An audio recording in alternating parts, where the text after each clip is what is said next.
Hello guys, আসসালামু আলাইকুম। আজকে আমি রান্না করব গরুর মাংস দিয়ে ক্যাপসিকাম ইয়েলো অ্যান্ড গ্রিন। এজন্য আমি আদা রসুন রেখেছি এখানে, আর পেঁয়াজ কেটে ফেলেছি। এখন আমি রান্না স্টার্ট করব। ওকে, স্টার্ট কুকিং। এখানে আমি 2 টেবিল স্পুন পরিমাণের তেল দিচ্ছি। আমি যে গরুর মাংস রান্নাবো এটাতে তেল কম, চর্বি ছাড়া গরুর মাংস আমি নিয়েছি।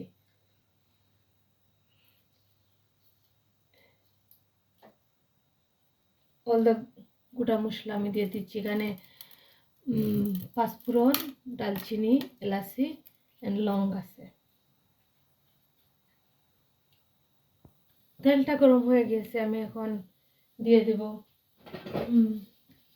রসুন আর আদা, গার্লিক অ্যান্ড জিঞ্জার।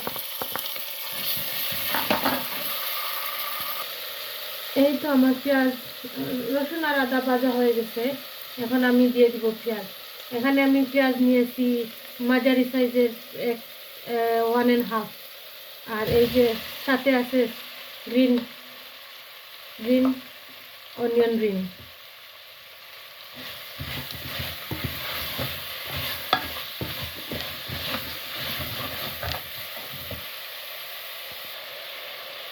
এই তো পেঁয়াজটা মোটামুটি হয়ে গেছে, সাথে আমি লবণও দিয়ে দিছি পরিমাণ মতো। এখন আমি আমার গরুর মাংসটা দিয়ে দিলাম, ভালো করে মিক্স করে নেব। ভালো করে মিক্স করে এখন আমি ডেকে দিয়ে দিব 10 মিনিটের জন্য, 10 মিনিটের জন্য।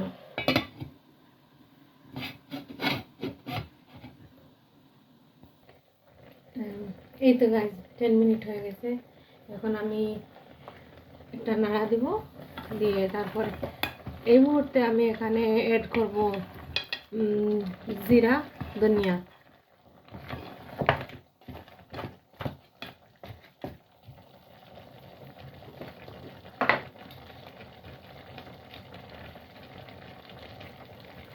ওয়ান টিস্পুন জিরা,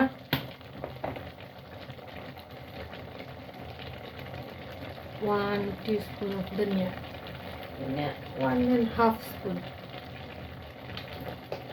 দিয়ে এখন আবার গাইজ আমি ঢাকনা দিয়ে ঢেকে রেখে দেবো আর 5 মিনিটসের জন্য। গাইজ এখন আমি দেখাচ্ছি কাছ থেকে নিয়ে, মাংসের পানি যা বার হয়ে গেছে, আর হবে না। এই মুহূর্তে আমি দিয়ে দিব পাউডার মশলা,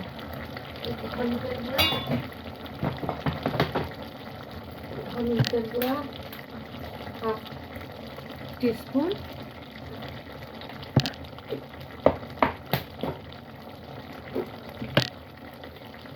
মরিচের গুঁড়া দিব এখানে 1 টিস্পুন।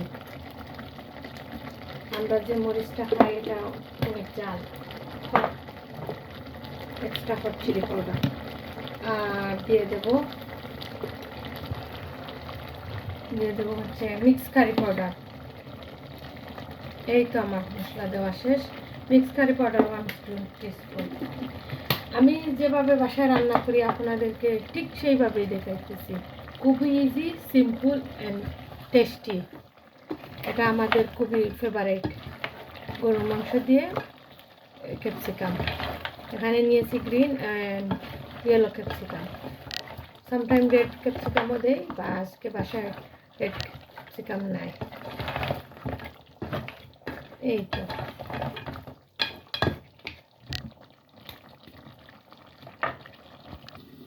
এই মুহূর্তে মাংসের ভিতর থেকে যে পানিগুলো বাইর হয়ে গেছিল এটা এখন মোটামুটি শুকিয়ে যাচ্ছে। এই মুহূর্তে আমি মাংসটাকে 4 to 5 মিনিট শুধু খসাবো, ঘুরে দেখে দেব না, শুধু খসাবো। তারপরের লুক আপনাদেরকে দেখাবো। এই যে তারপরের লুক আমি আপনাদেরকে দেখাবো। আমরা খুবই অল্প মশলা, অল্প তেলে রান্না করি। খুবই হেলদি ওয়ে।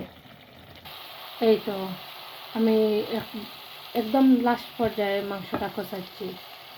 আমার যে পানি বের হয়েছিল মাংস থেকে, এটা এখন শুকিয়ে গেছে। আর আমি আমার যে সবজিগুলো রাখছি ওই সবজিগুলো দিব। এখানে শুধু 2 কালারের ক্যাপসিকাম রাখছি। শুধু শুধু মাংস খেতে ভালো লাগে না, মাঝে মধ্যে ভালো লাগে। সামটাইম যদি একটু ভেজিটেবল হয় মাংসের সাথে, একটা আলু বা এ ধরনের, বিদেশের মাটিতে বিদেশের মাংস বিদেশের ভেজিটেবলই যায়। এদেশে মাংস রাঁধতে বেশি সময় লাগে না, মাংস খুবই সফট থাকে। গরুর মাংস বলেন আর বেড়ির মাংস বলেন খুবই সফট থাকে। বাংলাদেশে গরুর মাংস রান্না করতে অনেকক্ষণ সময় লাগে, এদেশে গরুর মাংস রান্না করতে বেশি সময় লাগে না, মাংসগুলো খুবই তাড়াতাড়ি সিদ্ধ হয়ে যায়। এই মুহূর্তে আমি আর কিছু করব না, শুধু মিক্স করে 1 or 2 মিনিট মিক্স করে জুলের পানি দিয়ে দিব। জুলের পানি বেশি দিব না, সামান্য পরিমাণে দিব।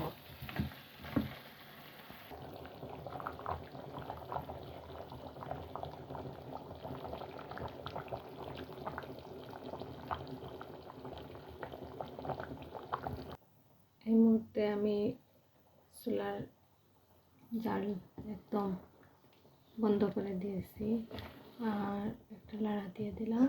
এখানে আমার বিফের ফাইনাল লুক। চেষ্টা করবেন আপনারা আমি যেভাবে রান্না করছি এভাবে রান্না করার জন্য। একটু একটু পুক্ত দেখে ক্যাপসিকামগুলা নেবেন, নকচিগুলা একটু পাকাপুক্ত দেখে।